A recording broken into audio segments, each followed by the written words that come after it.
The following video is brought to you by the guys at the Wrecking and Racing Podcast, a NASCAR podcast made by the fans for the fans. Check them out at www.wreckingandracing.com, facebook.com/wreckingandracing, and Twitter at Wrecking and Racing. Drivers, start your... Hello again, ladies and gentlemen, Saka here, and welcome back to another episode of NASCAR Racing 2003 season. We are at the 2-mile D-shaped oval at Michigan, and as you can see, we've got our first pole of the year. Very fast, very fun racetrack, and a fun race is in store.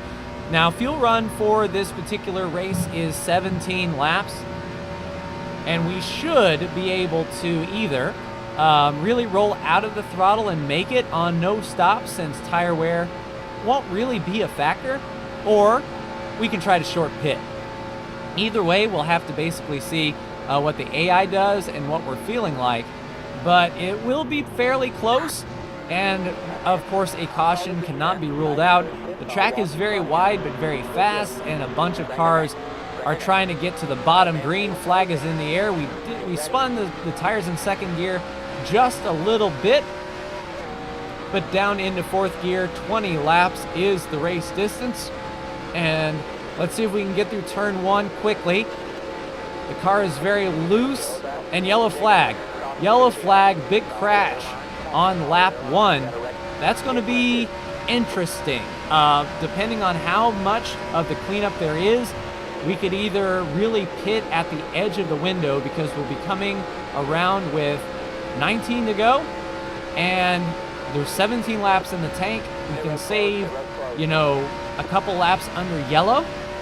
So this will be very close. So what I will do is I will go ahead and pit in a lap or two while we are under yellow and see if we can go the rest of the way on fuel. So I will be right back for the green.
Coming down to green, pace car is about to duck off, and we are right on the cusp of fuel.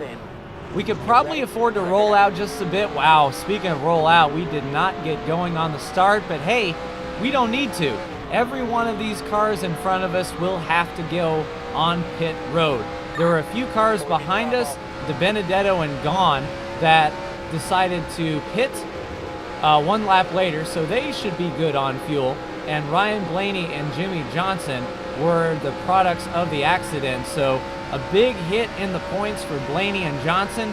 But now all we really have to do is bide our time here, get around these guys. Oh, it looks like old Brad Keselowski had some damage from that crash as well. And there's old Kevin Harvick out there with his rear end dragging. In the middle, 3 wide, I'm just going to back off here. There is really no sense in really pushing hard here, especially since, like I said, every one of these guys will have to get on pit road one more time. We're just going to pass them. If we are within 30 seconds of them, essentially a lap, we will pass them. But we can go ahead and make some moves here amongst the slower cars. That should be fine. Trevor Bayne looks to be the next. And Michigan is great. There's plenty of room to move around. We can get to the inside of Bayne and really push hard there. We can catch a draft off of Paul Menard and get a run there. And we are singing down this front straightaway. 1 lap to the good as far as fuel goes, so I could probably roll out of the turns a little bit earlier, get to the throttle a little bit later, and just make sure that that extra lap is padded, as we don't have to worry about green-white checkered finishes in 2K3 season. Around the 31 of Ryan Newman, plenty of room.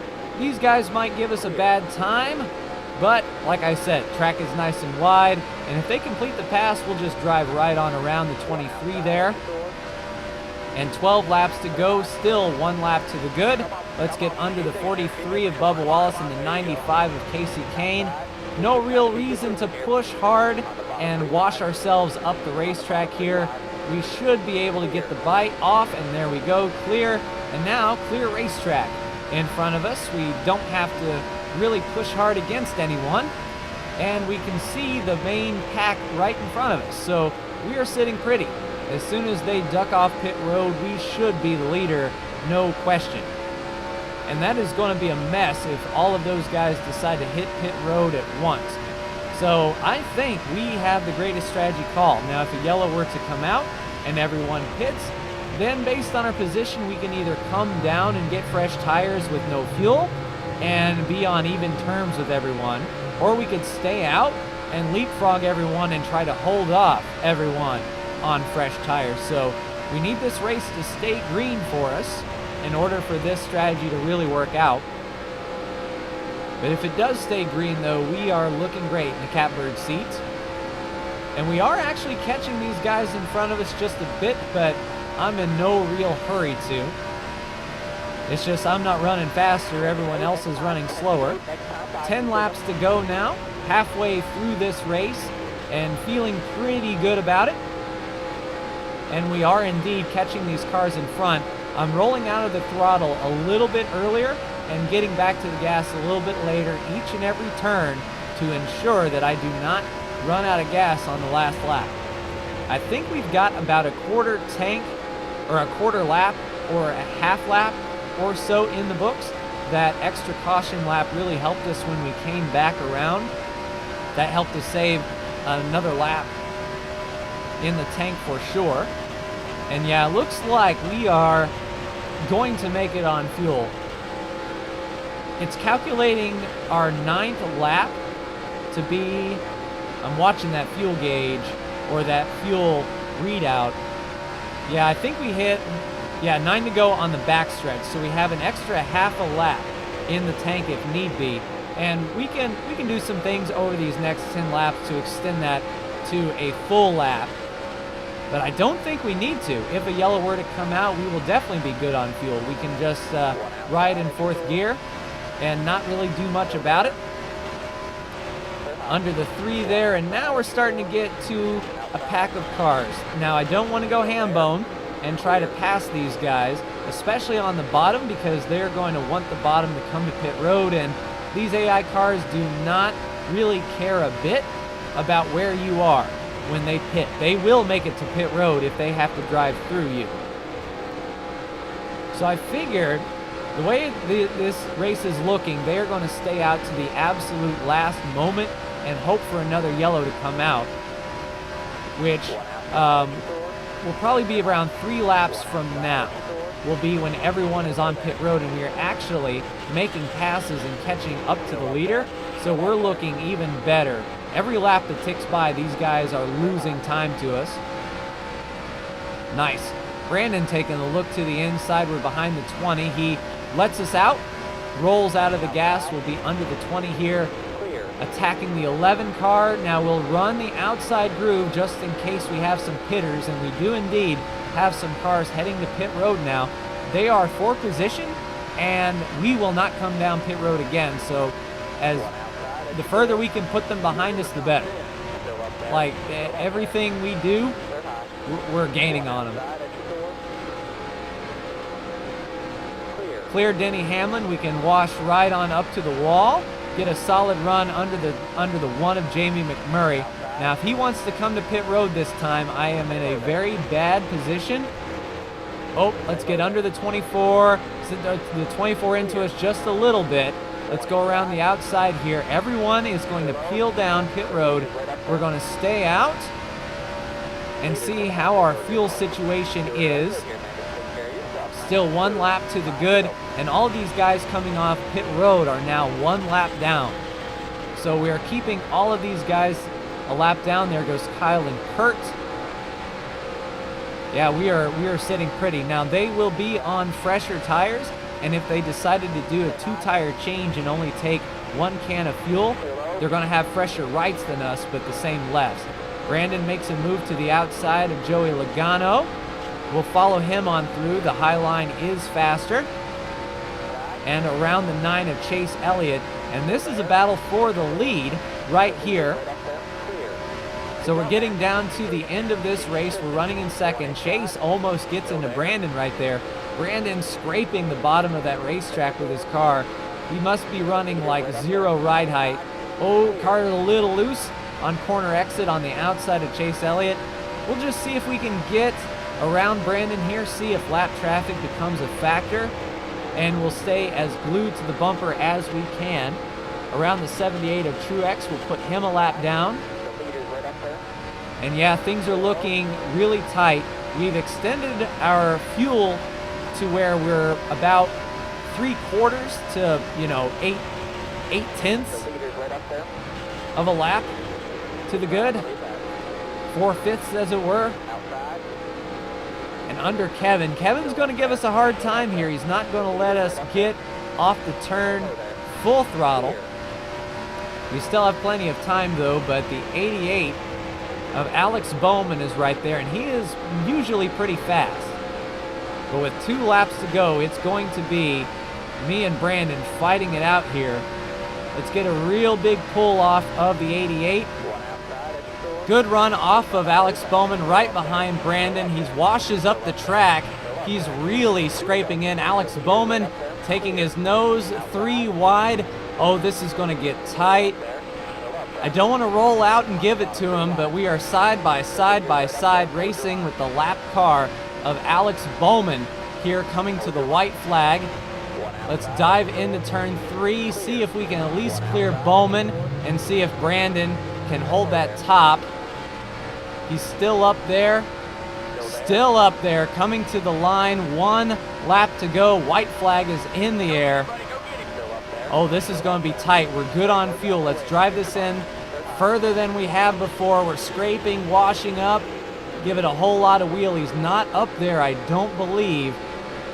Let's see if we can power off the turn here. Lap traffic will not be a factor. And he's in my mirror, but I don't think he can make a run.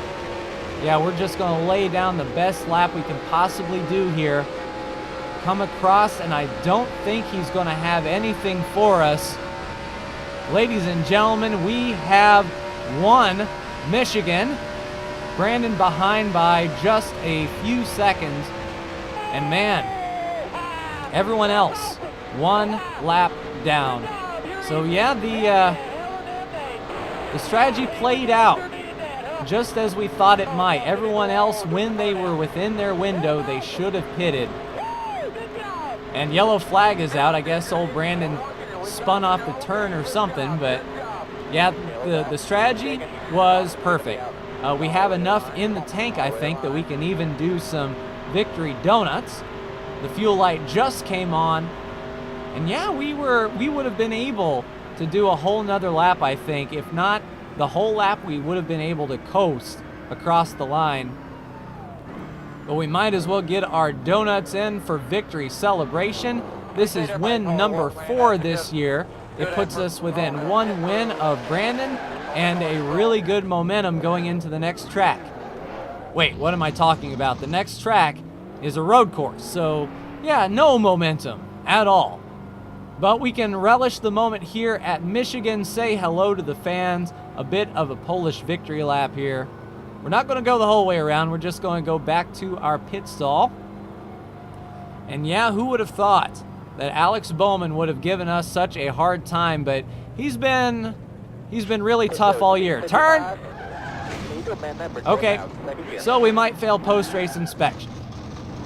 That is no big thing. No big thing indeed. But yeah, when it comes to aggression, Alex Bowman is one of those guys, at least in our series, that will run you and wreck you even if he's 30 laps down. So it's not surprising to me that he would run as hard as he did to stay on the lead lap, or maybe stop from going 2 laps down, I'm not sure. But either way, we can park it and take a look at both that battle and what brought out that first caution. So let's go back to that battle with Brandon here and Alex Bowman. We're going to be on the inside of Bowman getting a really big run. Brandon scrapes a ton and still scraping. That allows Bowman to get to the inside, and we are there. Holding the bottom, will come off the turn side by side by side, and that's a view you usually get at Michigan right there. 3 cars, sometimes 4 or even 5 cars side by side flying down that straightaway and then funneling into the wide turn 3. And Brandon just could not really, he was scraping even on corner exit. That is nuts. But we led the white flag lap.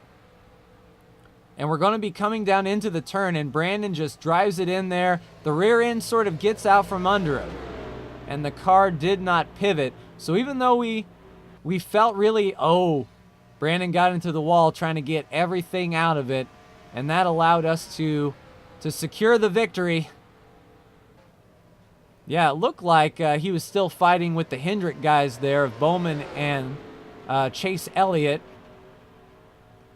But yeah, a spirited run to the finish. Now let's take a look at that crash, and Kevin Harvick was one of the cars involved, and he's got a torn up rear end, as we can see. He finished the race, good on him, but don't know what good it done. So here we are at the start of the race. Everybody is taking up real estate. Johnson, there goes Brad into Kevin, Kevin down into Blaney, and then up into Brad, taking them both out. And that's, if Kevin didn't have that win last week, he may be in trouble. And Blaney and Johnson and Larson get involved in a secondary incident as well. Oh, that is rough. So yeah, Blaney into Larson. Johnson tries to come up the track. They cut across the 42, and that is rough. So let's take a look at the standings after Michigan. Brandon's still leading with 5 wins. I now have 4. Chase Elliott has moved to the cutoff. Brad Keselowski is now out of the chase by 6 points.